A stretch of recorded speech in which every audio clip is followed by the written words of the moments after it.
I was paying $5,000 monthly to my jobless husband, but he demanded an extra $20,000 for a heavy bike. When I refused and told him to get a job instead of wasting my money, he became furious and hit me hard with a hurling stick. I was badly injured. Seeing me in that state, he panicked and ran away in fear. I swore revenge, but a sudden phone call changed my life forever. I never thought my life would turn out like this.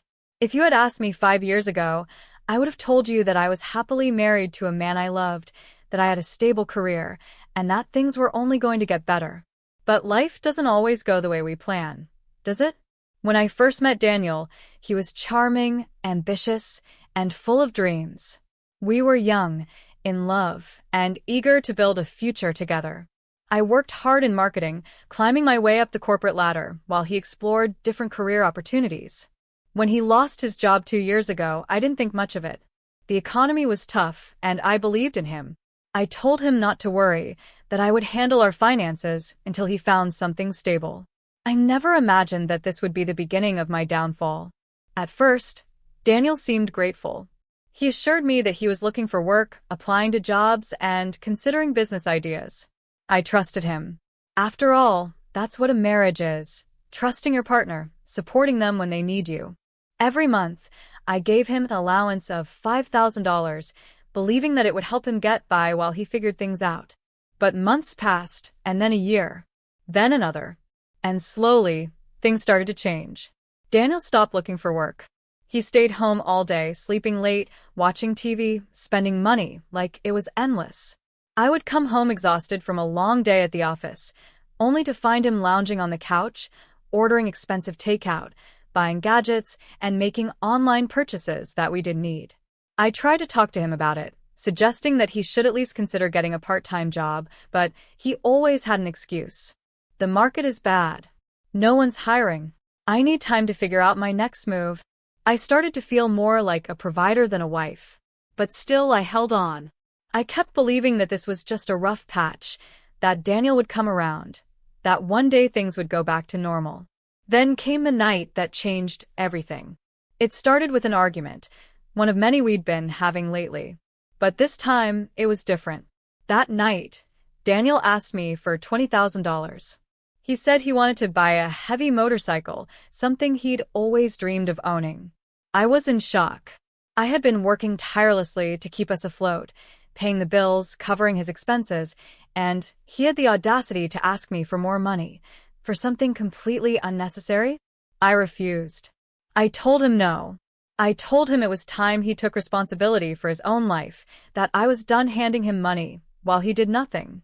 That was when I saw something in his eyes that I had never seen before, rage. Before I could react, he grabbed the nearest thing he could find, a hurling stick that he had kept from his college days. I didn't even have time to run. The next thing I knew, pain exploded through my body. He struck me hard, once, twice. I collapsed to the ground, clutching my side, gasping for breath. My head was spinning, my vision blurred, and all I could hear was my own heartbeat pounding in my ears. For a moment, Daniel just stood there, breathing heavily, looking at me. And then, as if reality had just hit him, he panicked. He muttered something under his breath. I couldn't even make out the words before he bolted out of the apartment, leaving me there, bleeding and alone. I don't know how long I lay there. Maybe minutes. Maybe an hour. The pain was unbearable, but I knew I couldn't just stay there. Summoning whatever strength I had left, I crawled to my phone. My fingers trembled as I dialed 911, barely managing to explain what had happened before everything faded into darkness. When I woke up, I was in the emergency room. The bright fluorescent lights above me made me squint. My body ached, and I could feel the bandages wrapped around my wounds. A nurse was standing next to me, checking my "4." "You're lucky," she said softly. "You have some bad bruises and a fractured rib, but nothing life-threatening." Lucky. Was that what I was? I didn't feel lucky. I felt broken, humiliated, angry. I knew at that moment that I was done. Done making excuses for Daniel. Done believing that he would change. He had crossed a line, and there was no going back. I reached for my phone with weak fingers and dialed the only person I knew I could trust, Sophia Martinez, my best friend. She picked up on the first ring. Anna? Are you okay? I took a shaky breath. No, I whispered. I need your help. And just like that, everything started to change. When Sophia arrived at the hospital, I could see the worry in her eyes. She rushed to my side, gripping my hand tightly. I had known her for years, and she had always been my rock. But that night, she looked at me differently, like she was seeing a version of me she had never seen before. Tell me everything, she said, her voice firm but gentle. So I did. I told her about Daniel's unemployment, his dependency, his demands, and finally, about the night he attacked me. As I spoke, I saw the anger build in her expression. But it wasn't just anger, it was determination. We're not letting him get away with this, she said, standing up. We need to report this now. I hesitated. Not because I wanted to protect Daniel, those days were over, but because I was still processing everything. The man I had loved, the man I had built a life with, had done this to me. It felt surreal, like something out of a bad dream. Sophia didn't give me time to dwell on it. She walked straight to the nurse's station and demanded my medical report. I watched as she spoke with confidence, explaining that this was a case of domestic violence and that we needed to document everything. The nurse nodded and assured her that the hospital would provide a detailed report of my injuries. When Sophia returned, she sat beside me again, her voice softer this time. Anna, listen to me. You need to be strong. We're going to the police. We'll file a report, and we'll make sure Daniel faces justice for what he did. I nodded slowly. But what if he comes back? The thought of facing him again made my stomach turn. You're not going back home, she said firmly. Not until we know you're safe. I didn't argue. I couldn't. I knew she was right. The next morning, after the doctors cleared me for discharge, Sophia took me straight to her apartment. She insisted I stay with her, and I was too exhausted to refuse. I had barely slept the night before, my mind replaying the attack over and over again. Every time I closed my eyes, I saw Daniel's face, twisted with rage, the hurling stick in his hands. But there was no time to wallow in fear. Sophia had already made up her mind, and she wasn't letting me back down. She called Officer James Reynolds, a police officer she knew from previous legal cases, and arranged for us to meet him at the precinct. When we arrived at the police station, I felt like my entire body was shaking. I had never been to a precinct before, never imagined I would be sitting there, filing a report against my own husband. Officer Reynolds was a tall, serious-looking man, but his voice was calm as he asked me to describe everything in detail. Start from the beginning, he said, his pen ready to take notes. I took a deep breath and told him everything, just like I had told Sophia. As I spoke, I could see him nodding, listening carefully. When I got to the part about the attack, I felt my throat tighten, but I pushed through. I needed to do this. When I finished, he looked at me with understanding. You did the right thing by coming here, he said. We'll issue a warrant for his arrest. Do you have any idea where he might be? I shook my head. He ran after he attacked me. I don't know where he went. Don't worry, Reynolds said. We'll find him. After I signed my statement, Sophia handed over the medical report. It was detailed, listing every bruise, every injury, every piece of evidence that proved I had been assaulted. Officer Reynolds glanced over it and nodded.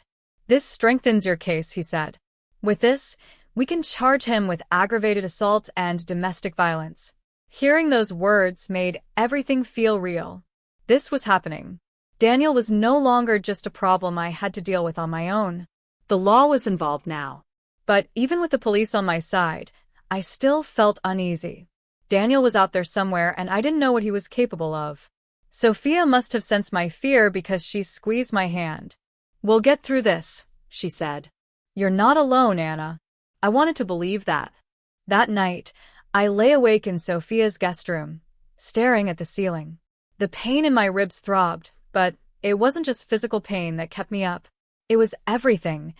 Years of ignoring the signs, of making excuses, of believing that love was enough to fix what was broken. I had spent so long trying to hold on to a marriage that had already fallen apart. And for what? The next morning, Sophia walked into my room, already dressed and ready for action. "We have work to do," she said. "Work?" I asked, rubbing my tired eyes. "We're filing for divorce," she said. "And we're going to make sure Daniel never gets the chance to hurt you again." She had already spoken to a judge she knew, pulling every legal string she could to fast-track the process.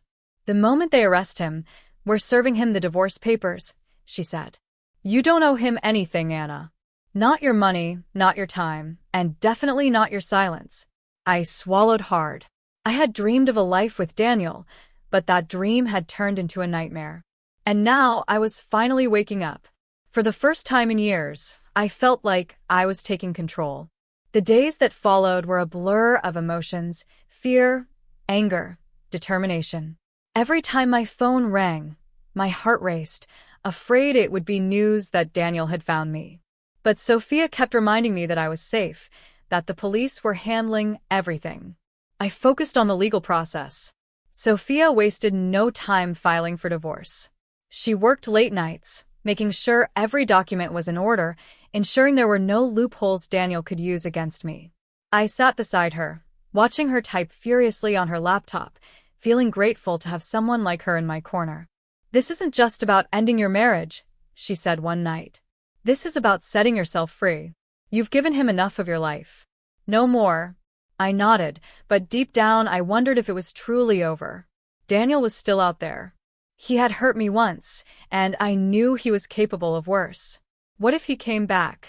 What if he tried to make me pay for going to the police? Then one evening, my fears became real. Sophia and I had just returned from a meeting with her legal team. As we stepped into her apartment building, my phone vibrated in my pocket. I pulled it out, and my breath caught in my throat. It was an unknown number, but I knew. I just knew. With shaky fingers, I answered. "Anna." His voice sent a shiver down my spine. It was low, controlled, but I could hear the rage underneath. "You think you can do this to me? You think you can turn the police against me, file for divorce, and just walk away?" I gripped the phone tightly. "You made that choice the moment you raised your hand against me, Daniel." My voice was steadier than I expected, but my hands trembled. He let out a bitter laugh. "You're making a mistake. You know I can make your life miserable." I closed my eyes, inhaling sharply. "You already did." Before he could say anything else, I hung up. My entire body felt cold. I turned to Sophia, who had been watching me closely. "Was it him?" she asked. I nodded. "He knows." She didn't hesitate. She grabbed her phone and called Officer Reynolds. "He just contacted her," she said, her voice sharp with urgency. "Trace the number. Find him." That night, I barely slept. Every sound outside made me flinch. Every shadow felt like a threat. I knew Daniel. He wasn't the type to just disappear quietly. He would try to fight back. The next morning, I got another call, but this time, it was from Officer Reynolds. "We found him." I felt a strange mix of relief and fear. "Where?" "Hiding at a friend's house outside the city," he said. "We've issued a warrant for his arrest. It's only a matter of time before we bring him in." I exhaled, but my heart still pounded. What happens next? "Once he's in custody, we'll move forward with the charges." "Stay put, Anna. We'll handle this." I hung up and turned to Sophia, who was already watching me expectantly. "They're going to arrest him," I said. Her lips pressed into a tight smile. "Good. Now we wait." The waiting was the hardest part. Hours passed, then a day. I kept expecting another call, another threat. But instead, late the next evening, my phone buzzed with a message from Reynolds. "We have him. He's in custody. He won't be able to hurt you anymore." I stared at the message, my hands trembling. It was over. Daniel was behind bars. But even then, I didn't feel safe. Not yet. Sophia didn't waste a second. The moment we had confirmation of his arrest, she made sure Daniel was served with the divorce papers while sitting in his holding cell. She wanted to make it clear there was no coming back from this. The next day, I was asked to come in and give an official statement. Walking into that police station felt surreal. The last time I had been there, I had been a victim, shaking with fear. But this time I was different. I was ready. Officer Reynolds greeted me with a nod. "You're doing the right thing, Anna." I sat down and answered every question they asked. I recounted the attack, the years of emotional abuse, the financial control he had over me. Every word felt like a weight being lifted off my chest. When I finished, Reynolds leaned forward. "Daniel is being charged with multiple offenses, domestic violence, aggravated assault, and now, with the threats he made over the phone, we're adding intimidation to the list." I nodded slowly. "What's going to happen to him?" "He'll have his day in court, but with the evidence we have, it won't end well for him." I should have felt relieved. But instead, I just felt tired. As Sophia and I left the station, she turned to me. "You did it," she said softly. "You fought back." I swallowed hard. "Then why doesn't it feel like I won?" She reached out and squeezed my hand. "Because it's not just about winning, Anna. It's about healing. And that takes time." I knew she was right. The battle was over, but the scars remained. Now I had to figure out what came next. The day of the trial arrived faster than I expected. Sitting in the courtroom, I felt a strange mixture of emotions: fear, anger, but most of all, determination. I had spent years being controlled, manipulated, and hurt by Daniel. But today, I was standing up for myself. Today, I was going to make sure he paid for what he had done. Sophia sat beside me, her presence a quiet reassurance. She had been relentless in building my case, ensuring that every piece of evidence was accounted for: the medical reports, my police statement, the recorded threats he had made over the phone. It was all there, laid out for the court to see. When Daniel was brought in, I felt my breath catch. He looked different, disheveled, thinner, his usual arrogance dimmed by the reality of his situation. But when his eyes met mine, I saw it, that same bitterness, that same entitlement. He still thought he could get away with it. The prosecution presented their case first. They spoke of the years of financial manipulation, the emotional abuse, and then the night of the attack. The evidence was undeniable. The medical reports detailed the injuries I had sustained. The police records confirmed his attempt to flee, and the call recordings proved that even after his arrest, he still tried to intimidate me. When it was my turn to testify, I took a deep breath and walked to the witness stand. I had thought I would be afraid, that seeing him there would weaken me. But as I spoke, I realized something. I wasn't the same woman who had cowered in that hospital bed, afraid of what came next. I wasn't the same woman who had spent years hoping Daniel would change. I looked directly at the judge, my voice steady. "I love my husband," I said. "I supported him, believed in him. But love is not an excuse for abuse. I worked hard to build a life for us, and in return, I was beaten, threatened, and left to bleed on my own floor. If the police hadn't found him, if I hadn't gotten away, I don't know if I would be standing here today." The courtroom was silent. I could feel Daniel's gaze on me, but I didn't look at him. He didn't deserve my attention anymore. His lawyer tried to paint a different picture. He argued that Daniel had acted in a moment of frustration, that he had no history of violence before that night. But Sophia was ready. She countered every excuse, proving that emotional abuse was just as damaging as physical violence. The judge listened carefully to both sides before finally delivering the verdict. "Guilty on all counts." The words rang in my ears. Daniel was sentenced to life in prison. He wouldn't be able to hurt me or anyone else ever again. As the guards led him away, he turned back one last time. There was no apology in his eyes, no remorse. But I didn't need it. I didn't need closure from him. I had already found it within myself. Outside the courthouse, I took a deep breath, letting the weight of the past finally lift off my shoulders. Sophia hugged me tightly. "It's over," she said. I nodded. "Yeah, it is." The weeks that followed were about rebuilding. I moved out of the apartment I had shared with Daniel, finding a new place where I could start fresh. I went back to work, throwing myself into my career, rediscovering the passion I had lost. But most importantly, I found myself again. One evening, Sophia and I sat on my new balcony, drinking wine and watching the city lights. "You're stronger than you think, Anna," she said, raising her glass. I smiled. clinking my glass against hers. I had to be. For the first time in years, I felt free. No more fear, no more walking on eggshells. Just me, standing tall, knowing that I had survived. And that was enough.